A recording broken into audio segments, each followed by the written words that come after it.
Hello बच्चों, खेरामा GTC classes में आपका स्वागत है। आज हम लोग क्वेश्चन बैंक का 2013 का ऑब्जेक्टिव क्वेश्चन सॉल्यूशन करवाएंगे। आज इससे पहले हमने 11 और 12 का सॉल्यूशन करवा दिया है।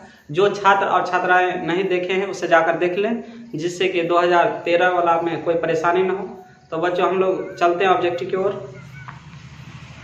पहला प्रश्न क्या दे रखा है बच्चों इसमें? बिंदु 2,3 एवं 4,1 के बीच की दूरी पूछ रहा है बच्चों। यहाँ ध्यान देना, बिंदु एक दे रखा है 2, कितना दे रखा है 2,3 और एक है बी बराबर होगा यहाँ पर 4,1। ये दे रखा है। इसमें हम लोग को दूरी निकालना है बच्चों, दूरी। तो इसमें ये होता है बच्चों x1, ये होता है y1, ये होता है बच्चों x2, ये होता है y। दूरी का फार्मूला आप लोग याद रखना। दूरी एमबीडी में जब हमने निर्देशांक ज्यामिति का सॉल्यूशन करवाया, वहाँ पर बहुत अच्छा तरीका से हमने फार्मूला को दर्शाया हुआ है। दूरी बराबर क्या फार्मूला होता है बच्चों? x2 माइनस x1 का whole square plus y2 minus 1 का होल स्क्वायर। अब बच्चों आप लोग ये ध्यान रखना, यहाँ पर हम फार्मूला लिख रहे हैं क्योंकि आप लोग को याद नहीं होगा, इसलिए हम लिख रहे हैं। इसलिए लिख रहे हैं क्योंकि आप लोग को याद नहीं होगा। एग्जाम में आए तो डायरेक्ट सूत्र पर बैठा देना है, लिखना नहीं है, डायरेक्ट हम बैठाना होता है उसमें। तो x2 यहाँ से क्या है बच्चों? 4, x1 2 है, इस प्रकार से प्लस y2 कितना है? 1 माइनस y1 है 3, इस प्रकार हो गया। यहाँ से हम 4 में से 2 कम करेंगे तो कितना होगा? 2 प्लस 3 में से कम करेंगे तो माइनस 2, 2 का स्क्वायर 4 और 2 का 4। जब स्क्वायर करता है तो माइनस वाला प्लस हो जाता है। यहाँ से हम आ गया हम लोग को रूट 8 का वर्गमूल कितना होता है बच्चों? 2√2, याद रखना। कैसे निकालना है सो देख लो। यहाँ से 2 से लगाएंगे 4, 2 से 2, जिसका जोड़ा मिलेगा वो बाहर रहेगा, जिसका नहीं मिलेगा वो अंदर, इस प्रकार निकलता है। तो ऑप्शन देखते हैं किस में दे रखा है बच्चों। ऑप्शन ए हो जाएगा, 1 नंबर का ऑप्शन ए होगा इसमें। अब बच्चों हमने आप लोग इतना डिटेल में बताया, एग्जाम में इतना डिटेल में नहीं जाना है, डायरेक्ट सूत्र बैठाना है, आंसर लाना है। हम इसलिए बता रहे हैं डिटेल में क्योंकि जो छात्र बेसिक नहीं जानता होगा, उसको सूत्र नहीं मालूम होगा, उसको दिक्कत होगा, इसलिए हम बता रहे हैं। एमबीडी में हमने सॉल्यूशन कराया, उसमें हमने डायरेक्ट सॉल्यूशन करवाया है। यदि नहीं देखे हैं तो जाकर देख लेना।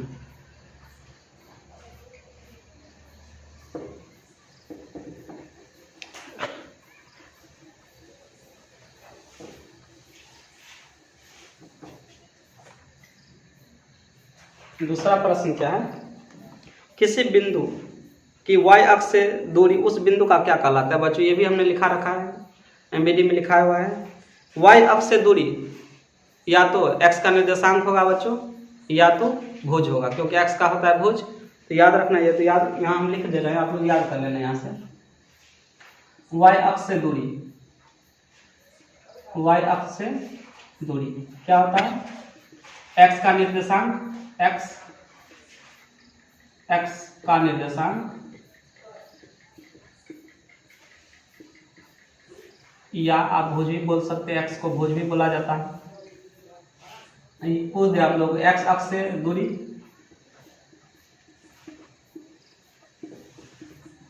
y का निर्देशांक।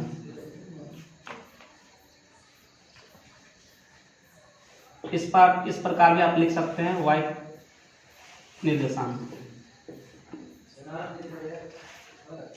या कोटि। याद रखना, इससे प्रश्न पूछ लेता है बच्चों। तो हम लोग क्या पूछ रहा है बच्चों इसमें? x अक्ष से दूरी या तो भुज होगा या तो x का निर्देशांक। इसमें भुज नहीं दे रखा है, x का निर्देशांक हो जाएगा इसका आंसर। जो इसका ऑप्शन जो होगा बी होगा, क्या होगा? x का निर्देशांक, ये हो जाएगा आंसर।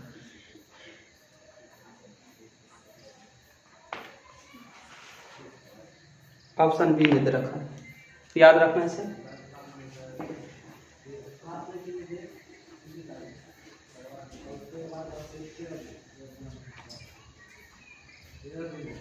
तीसरा प्रश्न क्या है बच्चों? ध्यान देना। 2 समरूप त्रिभुज की भुजाएं 4:9 दे रखा है, भुजा दे रखा है 4:9 के अनुपात में है। तो इन त्रिभुजों का क्षेत्रफल पूछ रहा है बच्चों। क्या पूछ रहा है? क्षेत्रफल। बच्चों ध्यान देना, क्या दे रखा है? 4:9 दे रखा है, इस प्रकार दे रखा है। क्या पूछ रहा है यहाँ से हम लोग को? क्षेत्रफल। क्षेत्रफल जब पूछे तो हम लोग को क्या करना है? सबसे पहले इस ऑब्जेक्टिव में क्षेत्रफल पूछेगा तो हम लोग क्या करेंगे? स्क्वायर कर लेंगे। क्या पूछेगा था? क्षेत्रफल।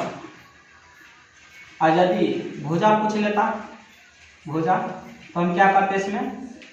याद रखना, आप लोग रूट कर लेते। भुजा पूछेगा तो रूट, और क्षेत्रफल पूछा गया है तो स्क्वायर करेंगे तो इसका हो जाएगा 16 9 81। ये हो गया हमारा आंसर बच्चों। इसमें पूछ लेता, इसमें पूछा है क्षेत्रफल इसका, इसलिए इसमें आंसर होगा 16:81। ऑप्शन जो है बच्चों इसका सी हो जाएगा, ऑप्शन सी होगा इसका आंसर। अब भुजा पूछता तो रूट चढ़ाते तो क्या होगा? 2:3, इस प्रकार इसका आंसर होता। तो ये वाला पूछ रहा था तो इसका आंसर होगा 16:। ये बच्चों कहाँ से आता है मालूम है? ये समरूप त्रिभुज जब यहाँ परिमेय इसका सिद्ध होता है वहाँ से इस प्रकार बनता है।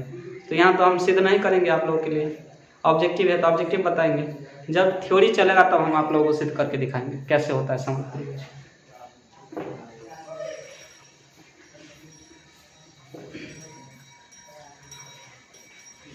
चार अंक का प्रश्न क्या है बच्चों? 4 नंबर में क्या बोल रहा है इसमें? √2 है, बोला √2 है। क्या है बच्चों? √2 एक तो अपरिमेय संख्या है, क्योंकि ये रूट से बाहर नहीं आता इसलिए अपरिमेय संख्या है। क्या है? अपरिमेय संख्या। अपरिमेय संख्या याद रखना, जो रूट से बाहर नहीं आएगा वो अपरिमेय है, जो कि ऑप्शन जो इसका दे रखा है बी। ऑप्शन बी इसका आंसर हो जाएगा बच्चों।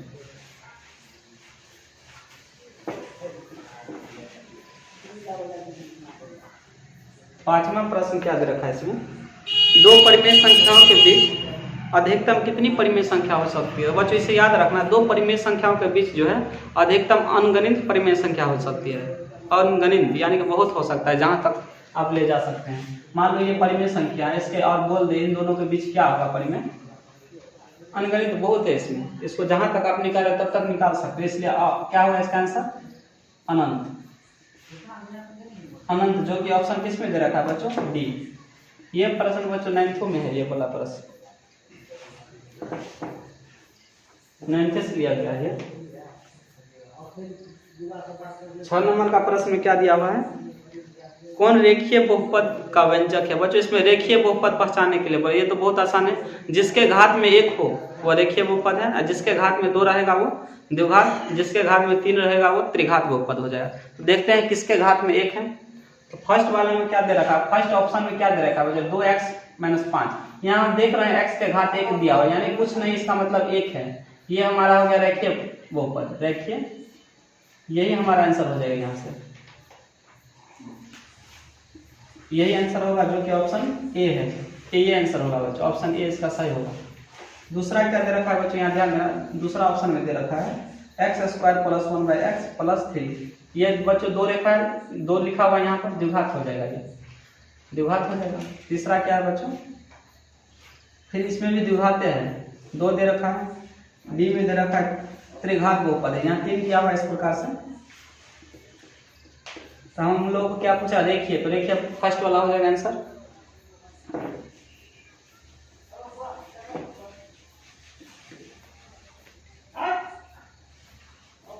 सातवां प्रश्न क्या है बच्चों? ध्यान देना, अर्धगोले के संपूर्ण सतह का क्षेत्रफल, अर्धगोला का पूछ रहा है। अर्धगोला याद कर लेना, अर्धगोला का संपूर्ण सतह का क्षेत्रफल पूछ रहा है।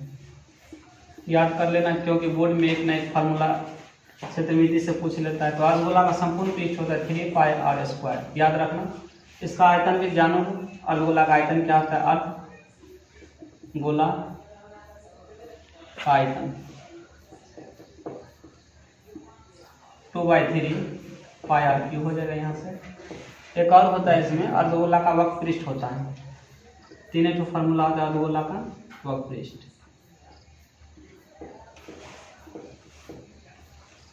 तो 2πr²। नोट कर लेना, इसमें हम लोग का संपूर्ण पृष्ठ पूछ रहा था, जो कि ऑप्शन में दे रखा है बच्चों, ऑप्शन बी। ऑप्शन बी हो जाएगा आंसर।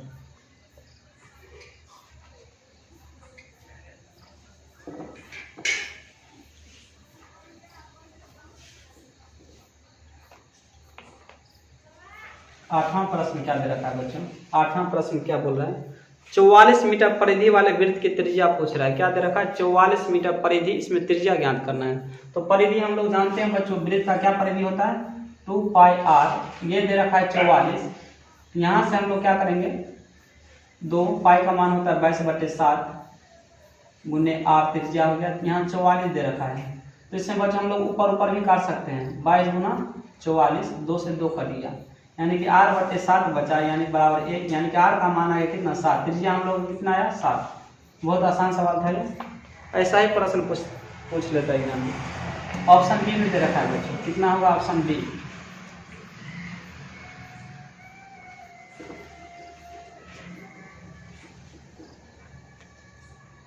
नौवां प्रश्न क्या दे रखा है इसमें?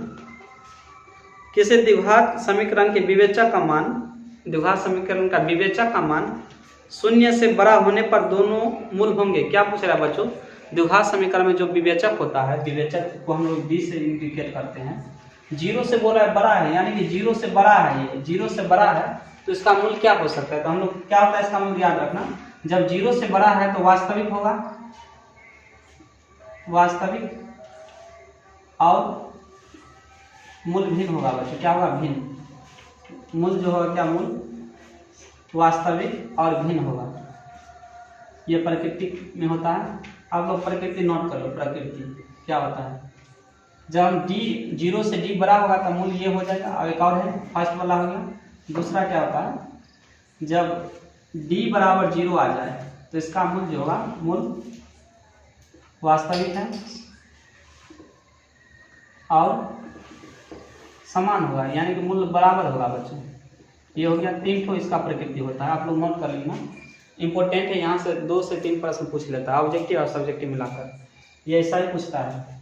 तीसरा एक और है, जब ये विवेचक d जो है, विवेचक क्या है बच्चों? हम लोग का d है, विवेचक लिख लेना, विवेचक हम लोग d बोलते हैं। 0 से बड़ा था, यहाँ देखो विवेचक जो है 0 से छोटा है बच्चों, यहाँ 0 बड़ा हो गया यहाँ से, तो इसका मूल क्या हो जाएगा बच्चों? मूल अवास्तविक होगा।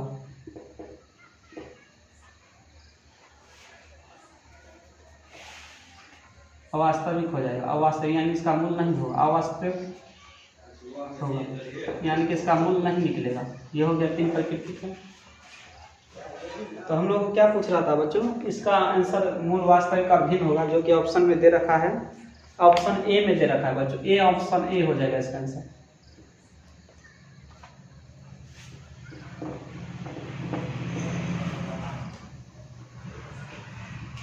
दसवां प्रश्न क्या दे रखा है यहाँ से? 10वां प्रश्न जो है लास्ट प्रश्न है 2013 का।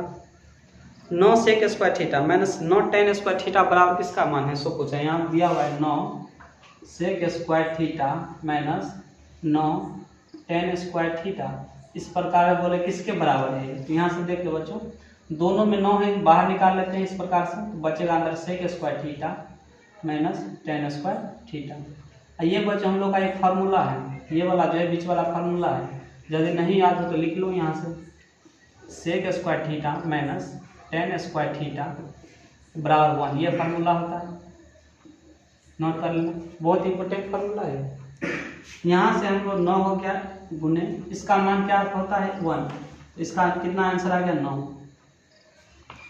जो कि ऑप्शन में दे रखा है बच्चों बी। ऑप्शन बी इसका आंसर हो जाएगा। 10 का क्या होगा? बी। तो 2013 में 10 का ऑब्जेक्टिव था बच्चों। अब हम लोग 2014 का वीडियो लेके आएंगे। बच्चों आप लोग को वीडियो पसंद आए तो लाइक और सब्सक्राइब करना और ज़्यादा से ज़्यादा शेयर करना, जिससे कि हम जल्द से जल्द अगला वीडियो ला सकें। बच्चों आज के लिए इतना ही। थैंक यू, धन्यवाद।